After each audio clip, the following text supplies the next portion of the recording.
Welcome to GM_Maze, Point and Click Gmod Adventure. Hey, download link in the description. The goal?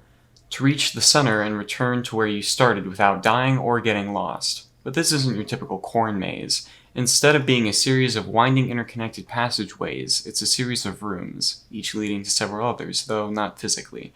If you tried to connect all these rooms in a physical layout, they would probably overlap each other and bend back on themselves. As a kid, I was always a fan of brain teasers. Not necessarily the type of puzzle where you directly learn anything from it, but just something to get you thinking.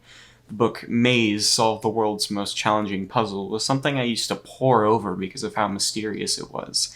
Each page was a room in the labyrinth, and each door you could go through had a number above it telling you which page to turn if you wanted to go to that room.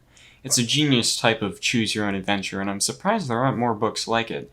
Ever since I started reading it, I thought, man, this would make a really good video game. Well, it actually was adapted into a video game in 1994, but it only served as a virtual version of the book. This was still 2D, flat. How cool would it be if you could walk around these rooms and get up close to the objects? What if you could do it in VR? The authoring tools for Half-Life Alyx aren't out yet, but I have my trusty Source SDK with me in the quarantine, leaving me with little to do. I crunched this map out in 3 days. A silly little story character of mine is supposed to be the curator of a paradoxical labyrinth, so I figured I'd do something like Maze, but with my own twist on it.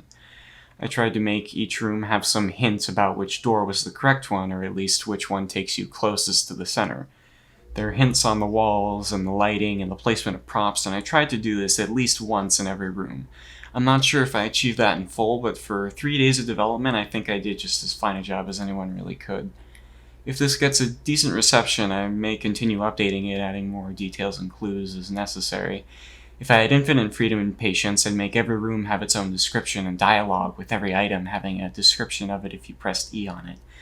I wanted there to be a big secret message scattered along the path, or some big puzzle in the center that would unveil a big secret, but I don't have much of an idea for what that could be, and I don't feel like jumping back into the editor just yet. I think that's a big problem for mappers, knowing when to stop.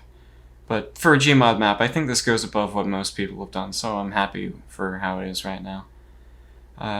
As for playing the map itself, I don't recommend using no-clip. It takes a lot of what makes the map fun away. Don't rush through the rooms picking randomly. Take a good gander to see if the room's trying to tell you something. That being said, I hope you have as much fun playing it as I did making it. Play it for yourself, figure out the right path, and you'll be rewarded with the only reward I currently know how to make at the end of it.